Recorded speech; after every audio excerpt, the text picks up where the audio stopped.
Okay. So the discussion, or should I say for the purpose of the class material, so we can learn how the United States, not to be confused with the United States of America, are using a particular case study or a what they call precedent, but yet they're going to tell you that it's not precedent, although they're using it as a means of defense to be able to block Moors from moving forward with claiming jurisdiction. So you're going to find out very quickly in the case. This case is called United States of America, the plaintiff versus Rodney Lavon Burton. Now you'll learn in here that this gentleman was actually claiming to be a Moor. So he is a Moor. He has claimed his nationality, but he's lacking political documentation to support it. Just to give you a quick preview of what's going to happen here, okay? So let's really get down to the substance of the matter before we can get started on this case, all right? What are we really talking about right now is Moors across northwest of Mexico. What is really happening? What's happening is this. Consular court has original jurisdiction. According to the Treaty of Peace and Friendship, Articles 20, 21, 22 talks about consular court, all right? That is the supreme law of the land as based upon being a court. It is the competent court. So right now, consular court has the original jurisdiction as it relates to a court. So anytime you're dealing with cases like this, you're talking about dealing with courts. The courts are the gatekeepers of maintaining jurisdiction. They're the gatekeepers. Now, if the consular court has the original jurisdiction per jurisprudence, which is your pedigree, nationality, jurisprudence is the first thing in law, status. Second thing is, what supports your jurisprudence? The Treaty of Morocco and the United States of America, who are the two parties to the treaty. That is the international document for the parties. Last but not least is Ampac's constitution. It's called Allodium Moorish Precedent Ante Colorado, also known as Ampac's constitution, which is the political document that supports our latitude, longitude of our state provincial government. That is 104,185 square miles of land in northwest of Mexico, based upon our latitude, longitude, okay? So what is the challenge right now? We're challenging jurisprudence, the Treaty of Morocco, and the Constitution of AMPAC. That is our defense. But what are we really saying to the United States of America citizens, i.e. their administrators? Who are their administrators? They're judges, which are barristers of the court. They're senators, House of Representatives, their executive branch, all the officers of their alleged court, as well as the financial bankers that control all of them, i.e. their lobbyists, the Federal Reserve, which is the international bank. The banks control everything, okay? What is really at stake right now? Let's talk about that before we get into this case law. What's really at stake?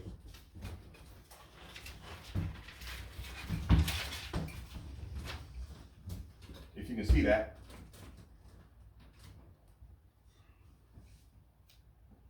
What is AMPAC and the United States of America debating over in the court? Answer? Oh. What is AMPAC and the United States of America debating over? The answer is the estate. What is the estate? The land, the soil, the water, the air, the minerals, and the laws that govern it, the land. And ultimately, all that equates to wealth. Another word for wealth is the well. Wealth, well, what's the well? Water. People go to the well for water. Water is the key to life. So the word wealth comes from the word well. That's where you get the word cash flow. Flow comes from the word water because it's flowing. It comes from water. Okay, that's law. Land, air, water. Water, wealth, well. And the well is based upon the will. The will is the political document. The will represents the people. The will represents the consanguinity, nationality, and pedigree of the Moors. That's why in Article 22 it talks about a will based upon a trust.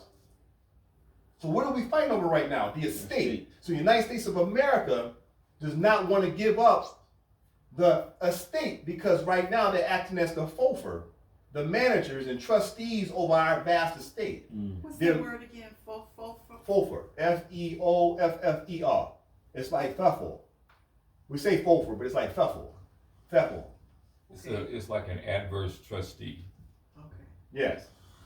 So that's what we're fighting over right now. They don't want to give up the estate.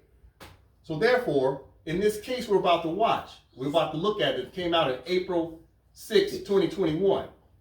The United States of America administrators are trying to hold on as being trustees over our vast estate.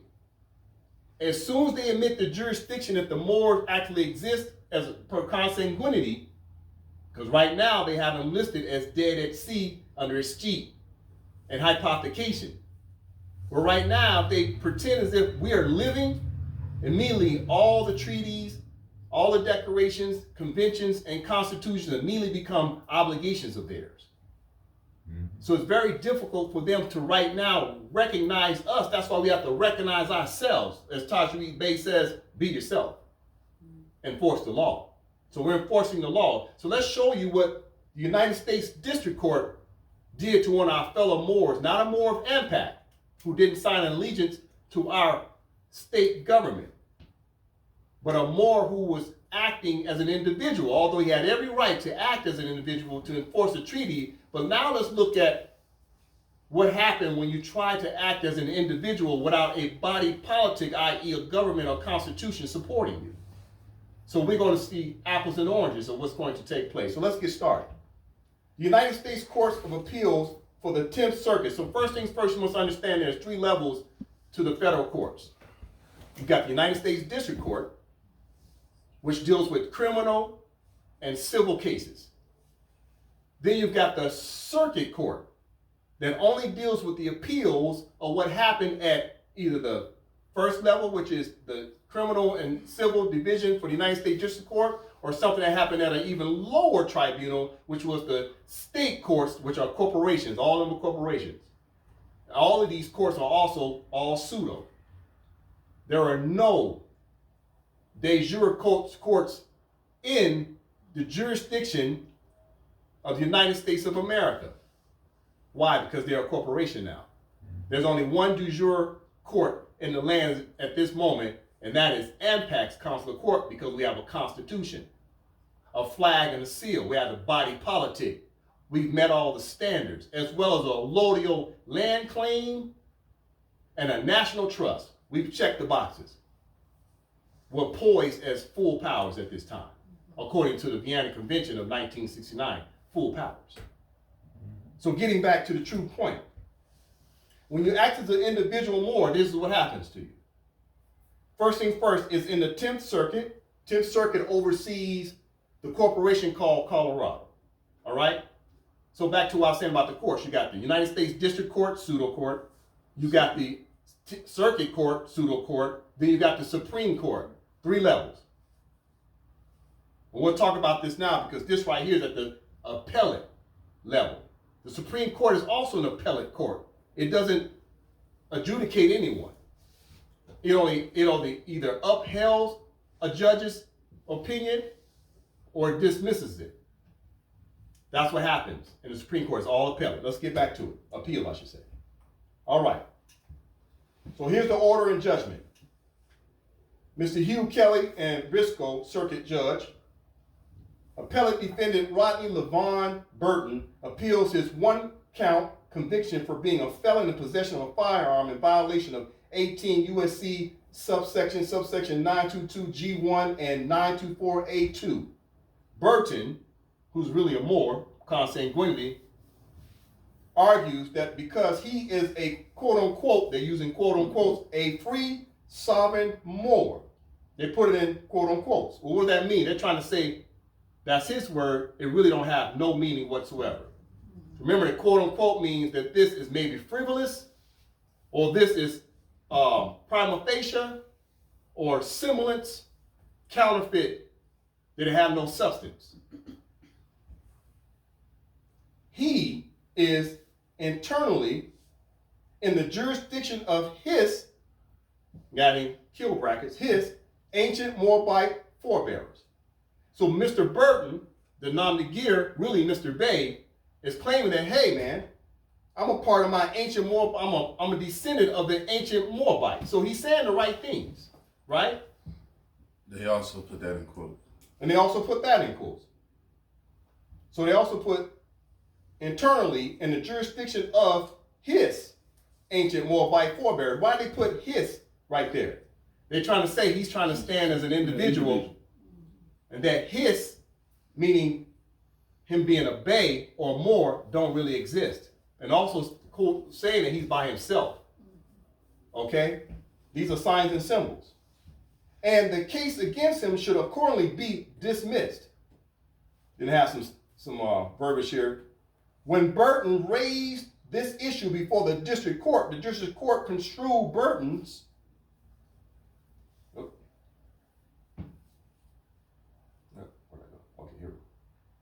Now, before we read the next page, look what they put in small print. As a side note, asterisk. After examining the brief and appellate record, this panel has determined unanimously that the oral argument would not materially assist in the determination of this appeal. See Fed R App P34A2, 10th Circuit R 334.1G. The case is therefore ordered submitted without an oral argument. This order and judgment is not binding precedent. It's not binding precedent. It's not binding precedent. Except under the doctrines of law of the case. Res judicata and collateral estoppel. So as soon as you see under doctrines of law, what does that tell you? That's feudal law, color of authority. They ain't talking law. They're talking common law with a hyphen. Compound adjective. So therefore, what they're saying is, this case right here is on the books, but really not on the books. It's not published. Continuing the reading. It may be cited, however, for its persuasive, value consists with Fed R App P 32.1 and 10th Circuit R 32.1. There's a however in there. So you can use it, but not really. Why? Because he's claiming to be a Moor. And they know this is human trafficking. They got to be very careful how to deal with him. Because he's saying the right things, but he didn't have no political documentation to support him. You're going to learn that here in just a minute, why they're saying that in the small print. Okay, so let's go back to the top sentence so you can continue to read. When Burton raised the issue before the district court construed arguments as a motion to dismiss for lack of jurisdiction and denied the motion. So Mr. Burton, nom de guerre, who's really Mr. Bey, was challenging jurisdiction like he's supposed to. Go ahead, good brother. But when they say denied motion in the proper venue as a Moor, you're supposed to submit an affidavit, not a motion. So that could be a play on words that they use in saying that the motion was denied as opposed to him possibly using an affidavit. I don't know the case, so I can't say what he did or didn't do. But as a Moor, we're supposed to use affidavits and not motions. Absolutely. But that's an assumption you're having, right? Yeah, I don't know. So let's stick to the facts. That in this, they're saying it was a motion, right? But purpose of But I've seen them do that supposed to use before. affidavit. That's the only reason why But I let's brought stick it to up. the strict sense of what we got here, Okay. okay? All right, so RA Volume 1 at 38-40. Burton was found guilty after a jury trial. He was timely appealed. He has timely appealed, exercising jurisdiction under 28 U.S.C. subsection 1291. he affirms Burton's conviction. So that's basically under USC 1291. When you look it up, you will find out that although the Bey was challenging jurisdiction, that the state and the feds basically said, no, we're going to force you into our jurisdiction. So 28 United States Code subsection 1291 is about jurisdiction. Since Mr. Bey was challenging jurisdiction, they set forth a code that says, no, you're in our jurisdiction. You're going to find out next why they said that. Why they say affirm Burton's conviction. That's a statute though, isn't it? That is correct. That's a code, right? So watch this. The case began in May 2019 when Tulsa police officers responded to a report of a man pointing a firearm at passing cars. RA Volume 3 at 25. Officers arrived at the scene and found Burton, who is quote unquote continually repeating a statement regarding his Moorish beliefs, during which he reported that his name was Rodney Burton-Bey. Burton was carrying a bag. The officer could see the stock of the revolver protruding from the bag.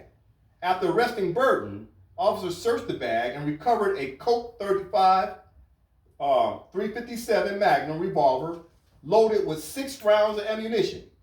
At the time of his arrest, Burton had previous convictions of marijuana possession and being a felon in possession of a firearm. Subject matter. A federal grand jury returned a 1-count indictment charging Burton with being a felon in possession of a firearm and ammunition. Before Burton's trial, the district court ordered a competency hearing and a psychiatric evaluation. Isn't that very similar to how they do in other Moors who are challenging jurisdiction? Now they're trying to see if you're competent, i.e. do you have a disability to maybe move forward? Because they can't move forward without your consent. So since he's not consenting to move forward, he's challenging jurisdiction and standing on his square. Says they were going to do a psych evaluation, as if he's crazy, although all these magi's know the Moorish history better than most Moors. But there's what you call stall, deny, and defend. Let's continue. Burton was found competent to stand trial. Burton proceeded pro se after refusing appointment of counsel. So we're going to stick to the strict sense. Obviously, he's not supposed to defend himself in pro se. It should be in propria persona. But you never know if the magi's are putting a word in here, because we put in propria persona on our documents, and they'll come back and say that we said pro se. They always lie. It's called fraud. So we don't know exactly how he proceeded.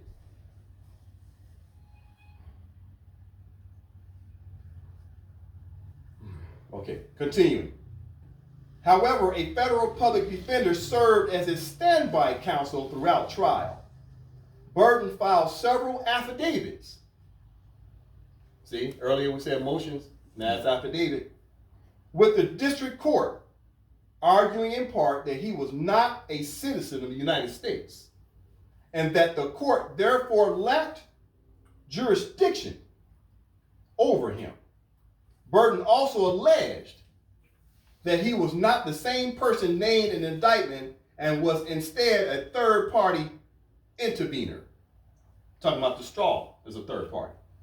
The district court construed these affidavits as motions to dismiss. Did you hear that? To transfer for lack of venue and to compel production of information. The court denied the motions. Wait a minute, I thought there was affidavits. Burton's case proceeded to trial, and a jury subsequently found him guilty.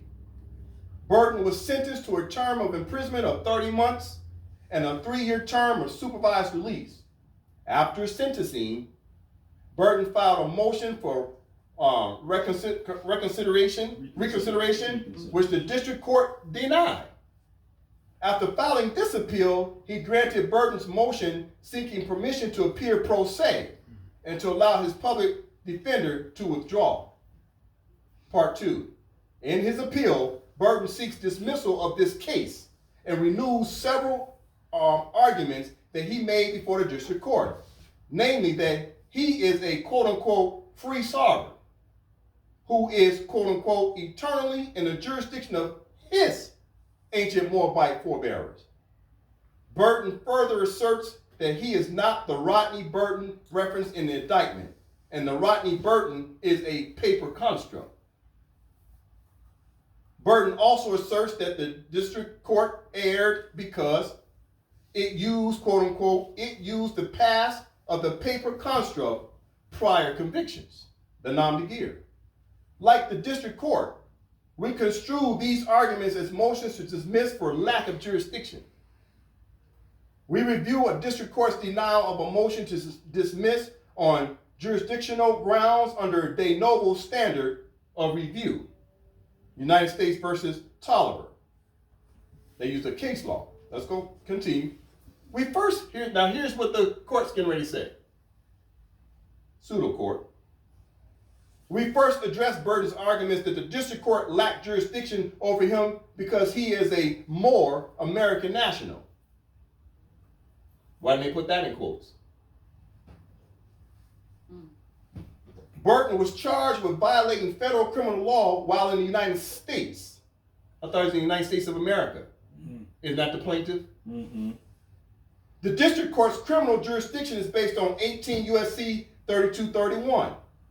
That's just jurisdiction talk, which provides the federal district courts of the United States shall have original jurisdiction exclusive of the courts of the states of all offenses against the laws of the United States.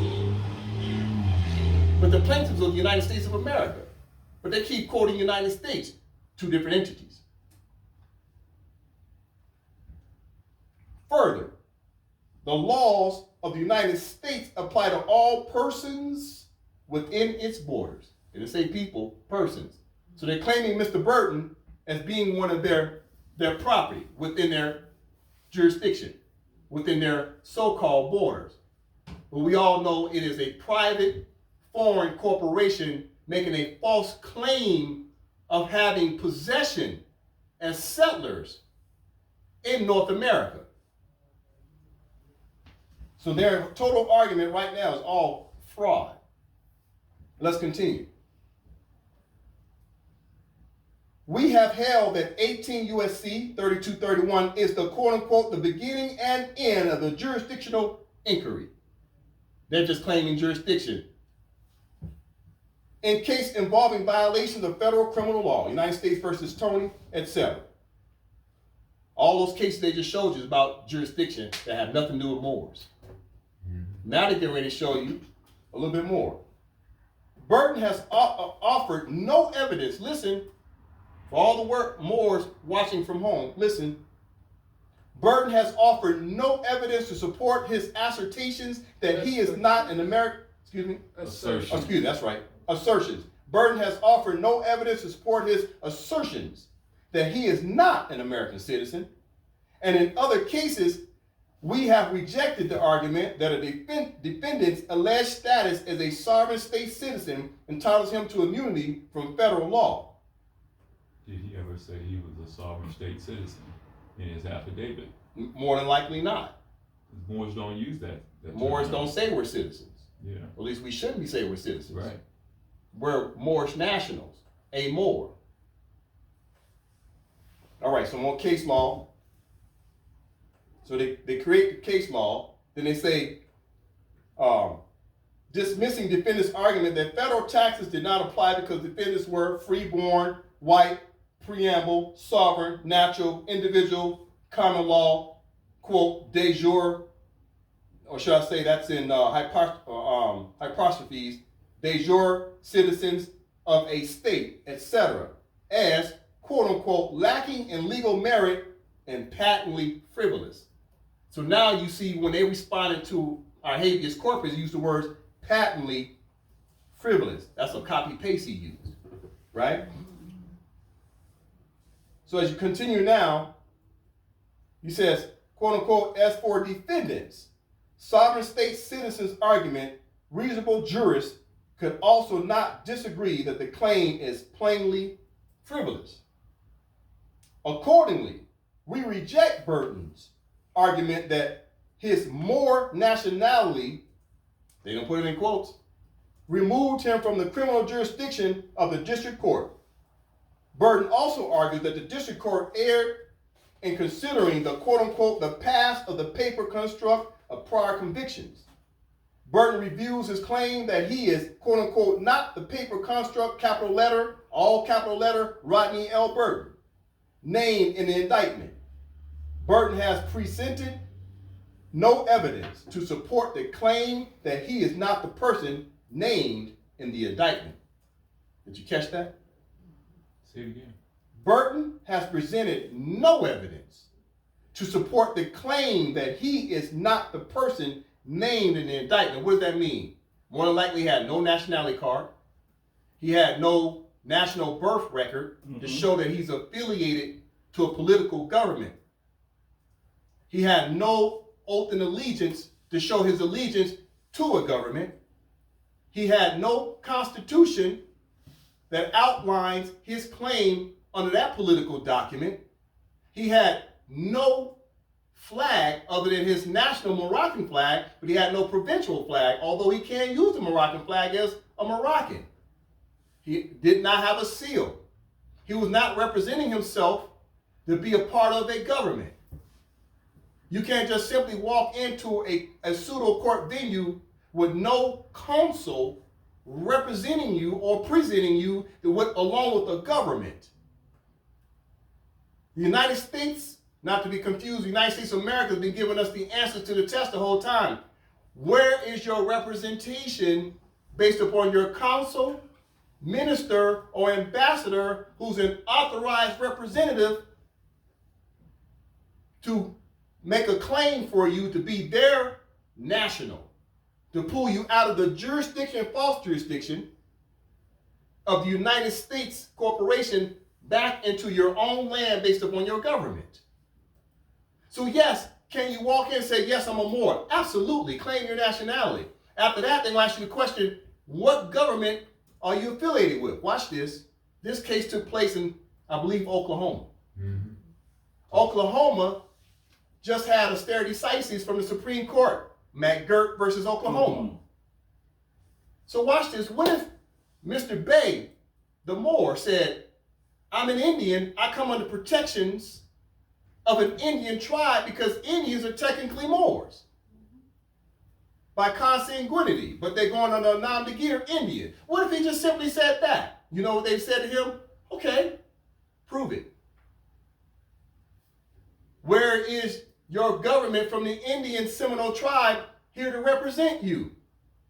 Where's that ambassador, consul, minister, chief, anyone here to represent you? To claim what? The government has your back. Because you're a national and allegiance to that tribe, that nation, that state, or that country. So when they say Moors don't have protection, what are they really saying? That we don't have a body politic to protect us. If you look at the rights of indigenous people, it tells you that you claim your nationality to be people and not persons, and after that you set up politics. They use the word politics. But people are missing that. Moors want to take shortcuts and just claim nationality, because Noble Drew Ali said at the very least claim your nationality, but he also told you to have hasn't been told. You got to set up government, in which that's what the prophet was working on, setting up civics until he was assassinated. July 20th, 1929. He didn't get a chance to finish the other half. So what are we learning here as we continue the reading? The pseudo court is telling him, where's your nationality card, birth record? Watch this question. When you were 16 and you want to go get a driver's license, they said, we need some documentation to prove that it's you before we issue you your first photo ID. What did you bring? Birth certificate, social security card. That's all they really required. So Moors of ANPAC, Allodium Moorish Pradium Ante, Colorado, who has a de jure autonomous state government, provincial government, has birth records. We have an oath and allegiance form to our government. We have a flag, provincial flag, provincial flag, which means it's just a part of the Moroccan Empire, small part, small state, like the 50 states are part of the so-called United States. So we're a small part of the Moroccan Empire. And we also have a seal. Then we made an allodial land claim on the record, as well as our national trust.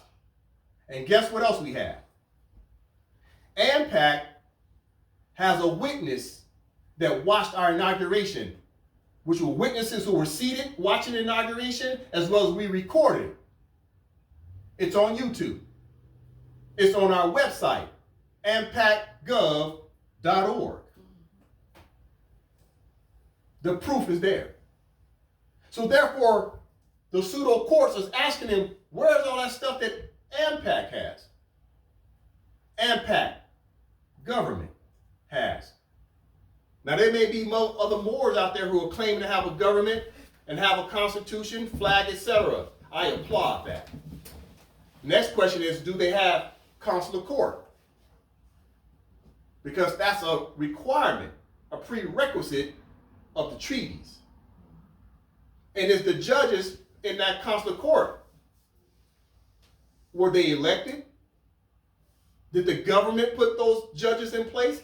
Because that's the question. When the United States corporation asks, although they have no jurisdiction and no power, no sovereignty, no power to ask, well, who is the judge of your government?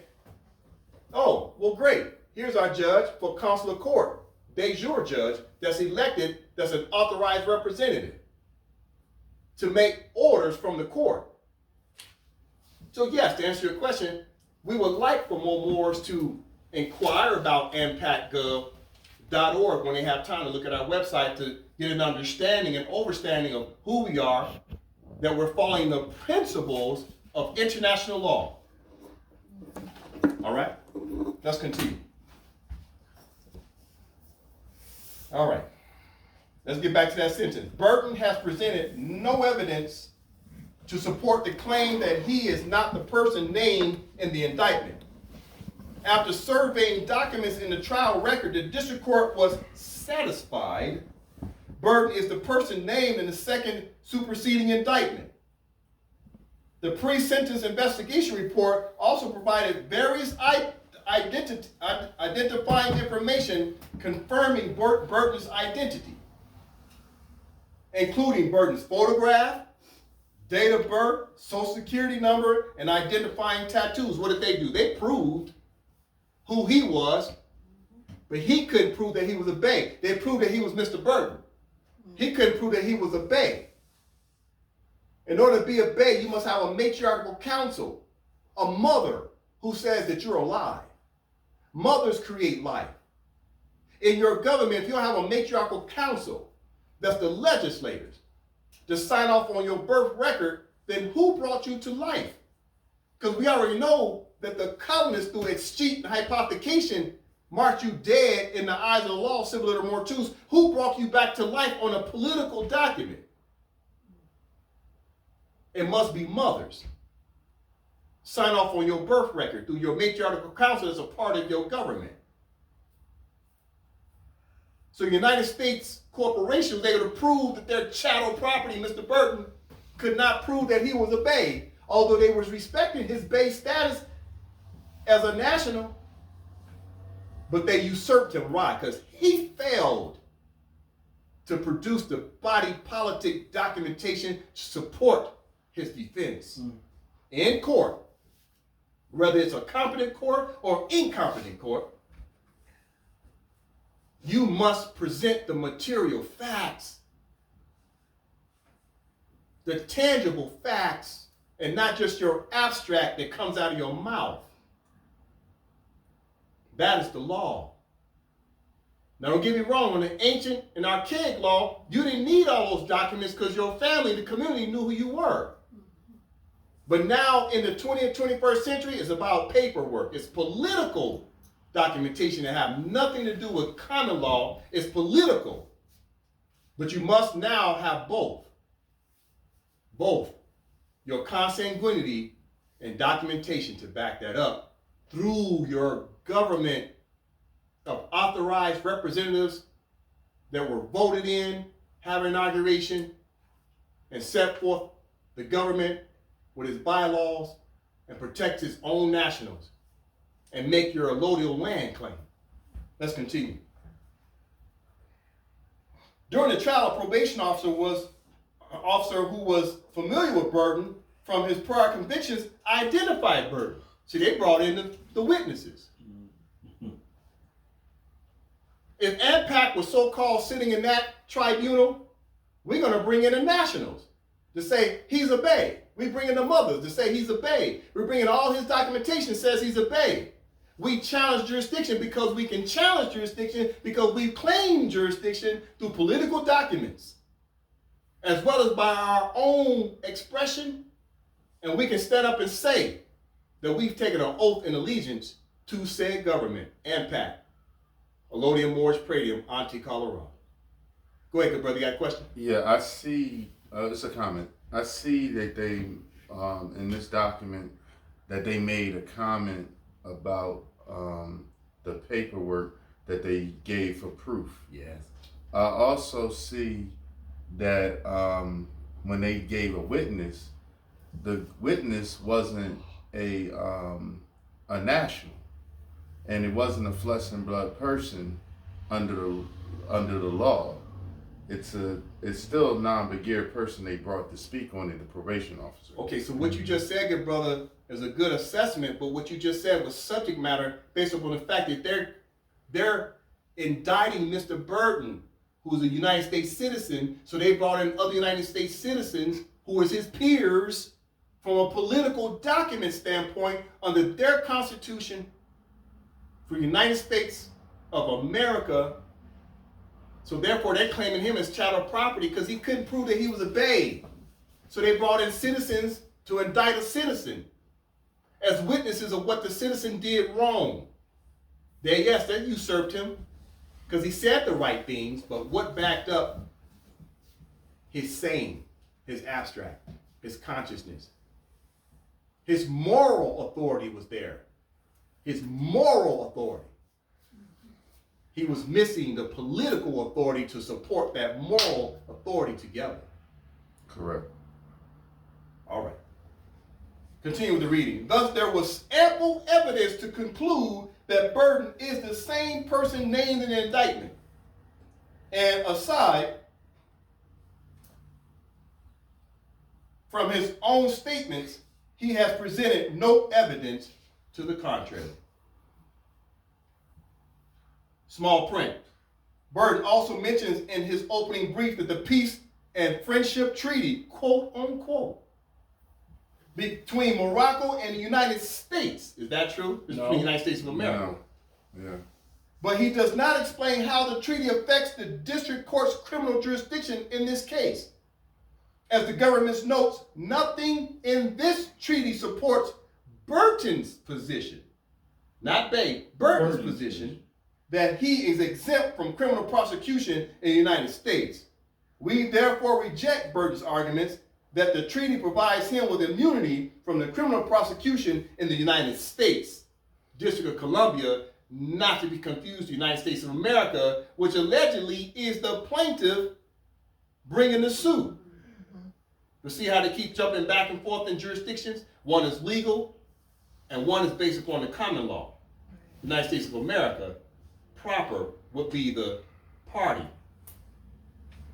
But they're now adjudicating him, sentencing him under the United States. Another way to do that, they got to drag him in as Mr. Burton.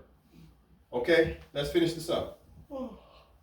Because there was ample evidence to conclude that Burton was the same person who had been previously convicted of various felonies, the district court also did not err in permitting the jury to consider Burton's prior convictions. During Burton's trial, the government presented evidence that Burton had previously been found guilty of being a felon in possession of a firearm, presenting testimony from probation officer Michael Woodridge, confirming that Burton had previously been convicted of being a felon in possession of a firearm. The government also introduced evidence that Burton received, quote unquote, a sentence of 2 years of possession of marijuana in April 2002, and that was in second marijuana offense. As discussed above, Burton's assertion that the defendant in those cases was a paper construct, quote unquote, is insufficient justification for the court to exclude evidence of these past convictions. Therefore, the district court did not err in considering proof of these past convictions in determining his criminal history, or in allowing the jury to consider them in determining Burton's guilt. Part 3. For the foregoing reason, we affirm Burton's conviction. So what did we learn? We learned one of two things. When you act as an individual, it's okay to act as an individual. Let me explain. As long as you're acting as an individual under your provincial government. But you can't act as an individual without a government. If you read the Rights of Indigenous People, it clearly tells you you need politics, and then you go in and enforce your economics, culture, and religion. It says nationality, politics, then economics, culture, and religion. Nationality, politics, economics, culture, religion. Read it. You'll see it. They just don't spell it out to you. So Moors acting as individual are going to continually be subjugated. Moors now exercising their de jure right under their provincial state government that's autonomous from the false jurisdiction of the United States, not to be confused with the United States of America, will now be able to utilize their consular court as the proper venue to remove their national from a false jurisdiction. If that doesn't work, then you immediately, according to the Vienna Convention of 1969, I believe it's Article 65 and 66, tells you the next steps. When two parties have a dispute, they must seek arbitration from a referee. And who's the referee for the two parties? The Secretary General of the United Nations. And the Secretary General will come in and perform an investigation or review, look over the dispute based upon arbitration. If they can't get the both parties to come to an agreement, a settlement, then immediately the Secretary General will make a recommendation for the case to go to the ICJ, the International Court of Justice. Those are the next steps. Once you ratified your government and still being usurped. That's why you got to look at the Vienna Convention of 1969. Article 48 says what? There was an error. Article 49 says what? What was the error? Fraud. Article 50 says who committed the fraud? Corruption by a state representative. Then Article 51 says coercion by the state. So what's happening? What are they saying right there? That a representative is hiding behind the state name corporation, such as United States of America. They're hiding behind that as the corporation. So the state representative hiding behind United States of America like a coward back here, using United States of America as the plaintiff. Or they're using U.S. as a department to come after you. Or they're saying the people of the state of Colorado, all caps corporation, is the plaintiff. The representatives hide behind the state's corporation as a shell company. That's why they call it a shell. Like a turtle shell, they're hiding underneath it.